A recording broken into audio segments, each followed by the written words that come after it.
Hi guys, welcome back. Scatlink here. We're off for more of Final Fantasy Anniversary Edition. In the last episode, we went around the place on our boat after gaining the Mystic Key. We literally went all the way from Castle Cornelia back to Marsh Cave, opening all of the locked doors to gain all the treasures that lie within. We were actually kind of useless, considering that we already got all the upgrades that we could, even though we did get a couple of good stuff, as well as one important item that we actually needed to make some progress, being, whoops, wrong button, the Nitro Powder. And that leaves us with only one thing. Now, the reason why I'm standing here is because, like I said in part 5, I came back to the ship so I could actually access the bloody puzzle, because I said that after part 8, that's what I'll be starting with, so that's why we're here. A little bit hodgepodge, but couldn't really help that. So, we need to go, well, to the final port that we haven't checked yet. There is nowhere else we can go. We can't get out of this water basin that we're in. I guess you can call it that. So, this is our next destination. So, let me just disembark on the boat accidentally. What I want to actually do is sail north. Can't finish a sentence before something appears. A single shark. Yeah, enemies on the boat don't really make much of a threat anymore. Probably not until we get out, but I think the encounter rates for the for seafaring monsters are pretty much the same as what they are, regardless of where you're going to go. We need to get to... where is the location? There, you see that cave at the top left corner of the screen there? That's where we need to get to. So, we need to get to that dock, and we can head to that point. So it's not that far. Well, it doesn't look that far, but you definitely move faster on the boat than you do on foot, of course. So, it will take us a couple of encounters. And sadly, the enemies are exactly the same as they were before. Because that battle was 6 wolves, for example, or the previous battle was 1 cobra. We don't need to fight these.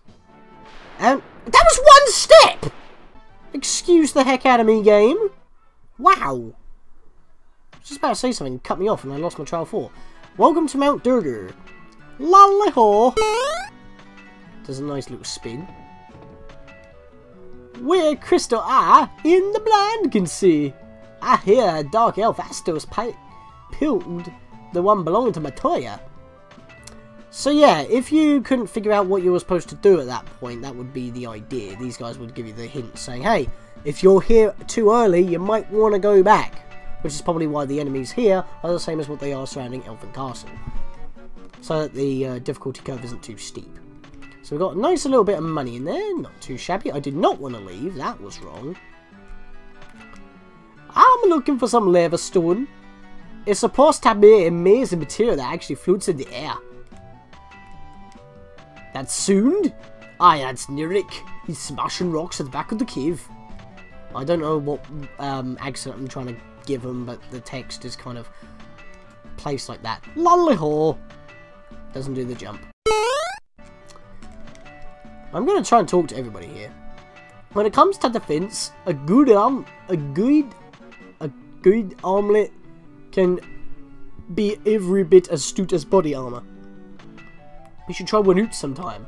What he's saying there, before I had a burp in the middle of that, is because, well, like I said before, we had leather armor and then we had copper armlet. Armlets are better than armor because they could be the same defense, but they're lighter. So, in the case of Sorba, that was true anyway. Oh, you say the same thing. Alright, screw you then. Can we go in here? Alright, we want to remember this guy for later. Just saying. If only I had some of the legendary metal adamantite, I'll be able to make such a magical sword. Yes, you want to remember that guy for later, because if we get some adamantite, which as we know in future games, it's like a synthesis item for some of the best shit, we might want to come back here. The earth has started to rot. It began in the west, and now the decay spreads. And if we come all the way down this way, to what we said, what everyone else was saying, someone's digging at the back here. We're now deep in the mines. And... got one guy there. Was that just a circle, a pointless circle I just made? Yeah, it was. Alright. What's in here then? Oh, 3 chests. 5 chests even, don't mind if I do. A tent. A great helm. We'll see what that does in a moment. A Wyron Killer. I believe that does more damage to dragons.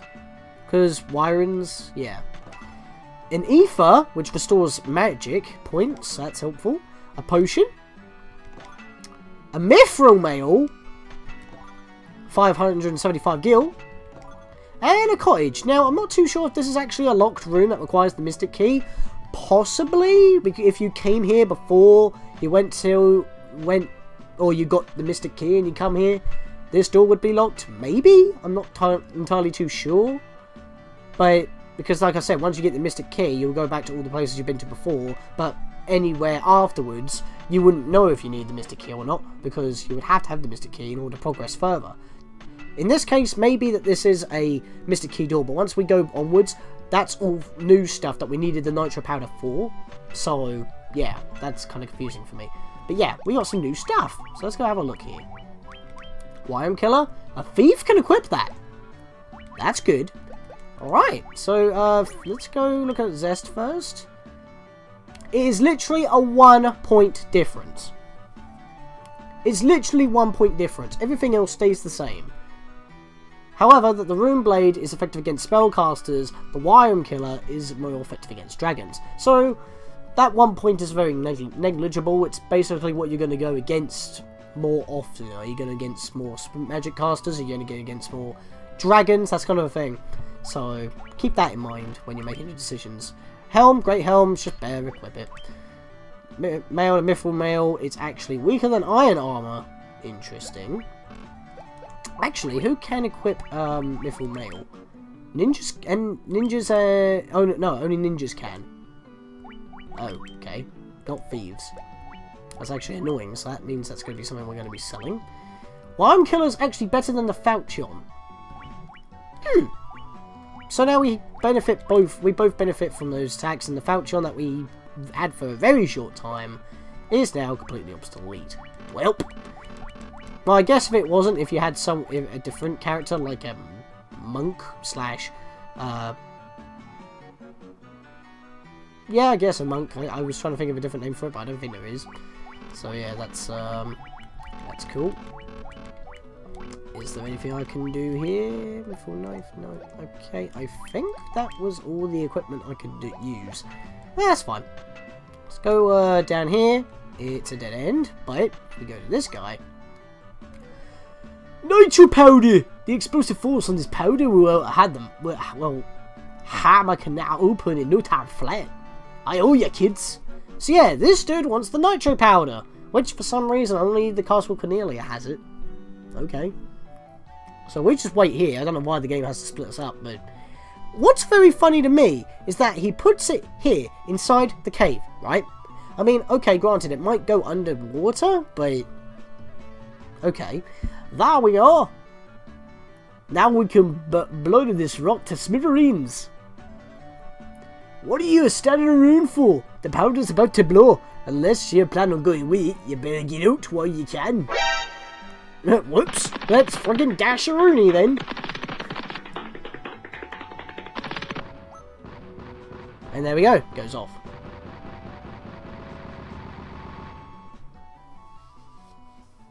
Yeah, and even though that was the entrance there, and it feels like we should be roughly not that close, this little square of land, which we get a nice little cinematic for here in this version anyway. I don't know if this is on every version, but definitely not the NES version. Somehow that blew that bit up. One square gone, we can now go through. Why you bring me back down this way? That just makes me take longer to get out. I'm not gonna lie.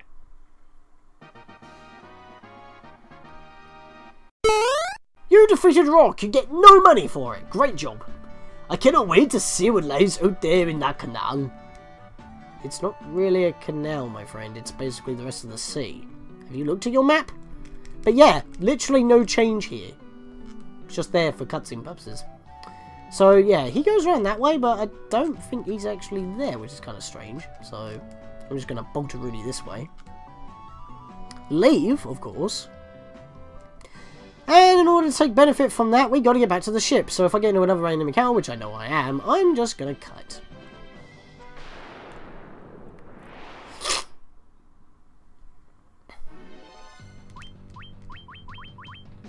Actually, we're in a battle now, I just remembered. We want to see what Sorba's weapon does. And they both got basically the exact same attack power as well. So, 634 from Zest. And of course a crit! Am I not allowed to see what's better and what's not? Always, another crit! Sorba, you gotta calm down. I know you have like the highest luck, but still. Everyone has got a crit. That was 4 crits in a row. I am not joking. What was up with that? And they were all pointless crits, because these enemies are easy to beat. Sorba, twice. Then Flo, then Daewoo. All crits. Okay. Talk about overkill to the absolute max. If I could get into a boss fight and that happens, that would be amazing. But, oh well. That just happened. So yeah. This one square is literally one square. That's all that was stopping us from leaving. If we check the map, it will have... I don't think it's actually changed. I can't actually tell because we're in the way. Can I actually zoom in? No, that's all it was zoomed in. So yeah, it's changed to a black dot because obviously it's got to separate them two. That's literally the only change to the map. Now, if you're playing any other version other than Game Boy Advance and above, this doesn't exist. But in the Game Boy version and above, this is another one of the bonus dungeons in the anniversary editions. Well, it's funny, I refer to them as anniversary editions because they are different mechanically wise to all versions prior to the Game Boy Advance version, but the PSP version came out after the Game Boy Advance version, and that's considered the anniversary edition because that got released on the 20th anniversary, and the Game Boy Advance was really just a revamped port. Yipes, peoples! You aren't gonna hurt me. Maybe I can tell you a little about this place. This cavern is known as the Life Spring Grotto. Long ago, men and mermaids who fell in love could live here together in peace. Well, it looks like we have to beat the Kraken Fiend in order to get in here, so it's linked. And yeah, it's the only place in the entire game that you can actually enter directly from your boat. You just enter it on your boat and you're immediately chucked in. It's the only place that you can do that with on your boat. Anyway, before we progress onwards any further, we want to whip out our map here. So, of course, the first order of business would be this place. But I must warn you right now, unless you want to have a hard time later on, you might want to go back to Elfheim at some point, pick up some gold needles. I should have said this at the beginning of the video, but we're not going to get into the dungeon in this episode. So, or I might at least make it there. I'm going to take the chance and not do that, mainly because I want to use my money for equipment purposes as well as magics. But, yeah, you could get stoned quite a lot, so you might want to come over here and get some gold needles. The problem is they're 500 a pop, so they're super expensive, so you might have to grind a little for money, but, you know, that's the price you pay. Get it. That was such a terrible joke. Anyway, let's head over this way, and, you know, the beginning lyrics of Dwayne and Brando's Final Fantasy. Well, this is actually the place of legend. Melmond! Once upon a time in the land of Melmond, the splendor of vegetation decayed. And why? Well, the earth is rotting. As you can see here, patches are everywhere. Restore the crystals to grace. The vampire attacked, destroying our church and leaving our city in shambles. Is there nothing we can do to stop the ruination of the earth? Well, you could get some fertilizer. That might help. Restore the crit used. You're just a copy-paste. In the cave on the southern tip of this continent lies a man named Sana. He's a wise man who knows much. Alright then. I'm just a farmer. Cool story, bro, but it needs more vegetation. Stop by my father's shop, okay? Which shop is that then? This shop? I wouldn't know. So yes, we are here, and as you would know, it's level 5 magic, and we can't afford them. I don't even think we can learn them at the moment, actually, can we? No, we can only learn level 4s. Do I have all my level 4s? Yeah, I do. So yeah, we can buy the spells, we just won't be able to use them. So that would be a shame. But yeah, let's see what white spells we got as well. I didn't actually cover them, so that was stupid. Curaga, better than Cura. Life, well, that's basically Phoenix Downs in terms of magic. But it does the exact same thing. It gives you only 1 HP, and then you have to use an item or another cure spell in order to do that in the first place. Diaga, better than Diara, and Healer, better than Heal. So all these spells are worth In this case, I believe I'm going to skip life, mainly because it costs a lot of magic just for 1 HP. I'd rather use just 500 gil for Phoenix down whenever I need it, because then I can attack and heal much more when needed. Because I'd rather heal than try to restore people back from knockout. Does that make sense? So, that's a thing. Let me go back to the black store here, because we didn't cover that properly. I just went in and went out like a loony. Fire, basically fire up, but, you know, just better.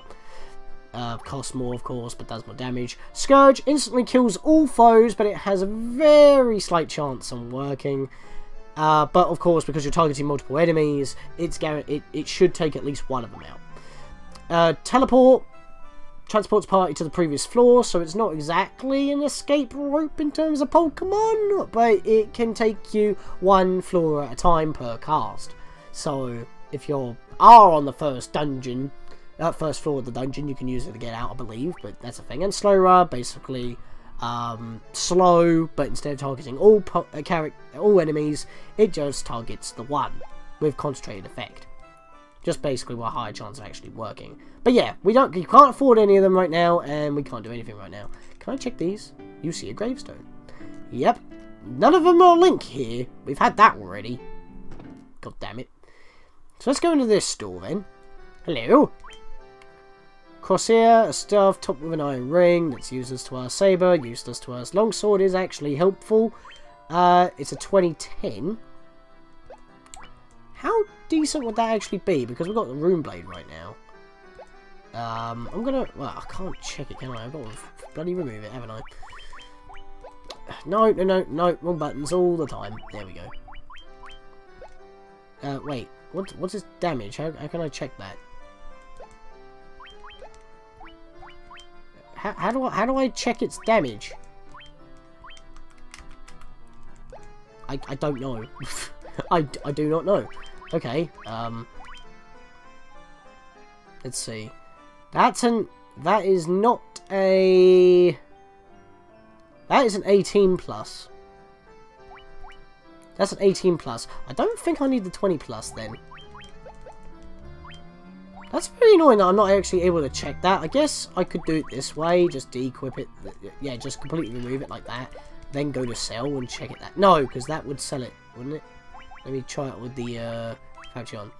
Yeah, I can actually check how much damage it does. So we'll sell that. We'll sell the helm.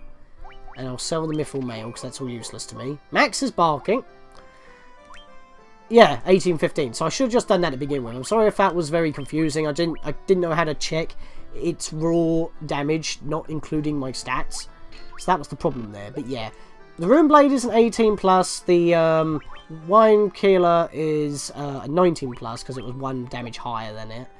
And he sells a longsword, which is a basic weapon that doesn't have any effectiveness to different types of enemies, like the 2 weapons we have equipped right now. But it is a pure 20. But then again, if it's not if those weapons aren't being used against what they're normally effective against, they still have that 19. They'll just do a little bit more, like super effective damage. So in this case, I do not need that. So yeah, this should be useless to me. All right then. Sorry if that was very confusing. I was getting confused myself at that point. Yeah, you still say the same thing. What do you say? What is my name? I got all the way out here for Duria to find due to the spring to the Earth's decay. Alright then. So yeah, this was the church originally. We can't enter it. It's literally destroyed. Hello, twins. Long ago, a prosperous civilization thrived in the Northland. Now it's fallen into ruin. Alright. I've heard that the ancients possessed something with the power to make a ship float in the sky. The Dwarves were talking about something like that in the previous town in Mount Durga as well. Hello, buddy. There is nothing I, the great genius Dr. do not know. What? You never heard of me? Inconceivable. Most unorthodox. The giant living in the cave eats rocks. He'll eat about any kind of rock, but I hear he especially likes gems. He just can't get enough of them. We're getting some helpful information here. I tried to talk to you, mate, but you just kept walking away from me. The earth is decaying, and it's all the doing of the vampire that lives in the cavern of the earth. Our town is in such a rotten shape because he's blocking the flow of the power of earth. Will you stop him for us? Well, we are the light warriors. It's kind of our job. We wouldn't be doing it right if we weren't doing it. The Cavern of Earth is to the south of Melmond, on a peninsula called the Devil's Tail. It's said to be the closer you got to the cave, the more fertile the soil. Now, it's a barren waste. Oh, not good. Hello, what can we buy from you? Knight's armor. That is expensive as hell. And yet, well, we can't even check. I keep forgetting about that. I do believe that that's actually very defensive and broken at this point in the game. But we still have silver armlets here. We can buy 2 of them. That would work, but we can only afford 1, so it won't. Bronze gloves, steel gloves, great helm. We've already found all those in the previous treasure rooms of the Mystic Key. So, yeah, we could buy the 1 silver armlet and that would be it. But I'm not going to do that for now. I feel like we're good. So, we didn't exactly do a lot of upgrading in this episode. We didn't do a lot in this episode at all, but we got some progress done. We've explored another town. There's no item store here either, actually, which kind of sucks. This place is a little bit run down, and they charge 100 gil. Not the best, but I don't really need healing, do I? No, I don't. Well, we know where we must go and what we must do. So, apparently this is our location, but there is a couple of other locations around here as well. So, that would be nice to check. And if we zoom out the map here, we can see that as we're over here, there are no ports. But we do now have access to the entirety of the sea. We can go all the way around the outskirts of these 2 land masses, but we can't dock there because there's no ports. But we can also access the outer rims of these areas. We can go back to Elfheim from the outside. We can come all the way back down this way and go to, I believe it's a port there. Yep, there's a port here, and that will allow us to get over here if we followed the grass anyway, because there's tons of lakes, but that's all we would be able to access because we can't traverse the rivers and all that. If we get off on this stop, or if we come all the way around through this way, this stop, we're basically just making our way back to Provoca, where we got our ship in the first place. And yeah, that's all that we have accessible to us. So, in the next episode, guys, I believe that we're going to be making our way down to the cave, where the vampire is absorbing all the power of the earth and making it decay. See you guys then.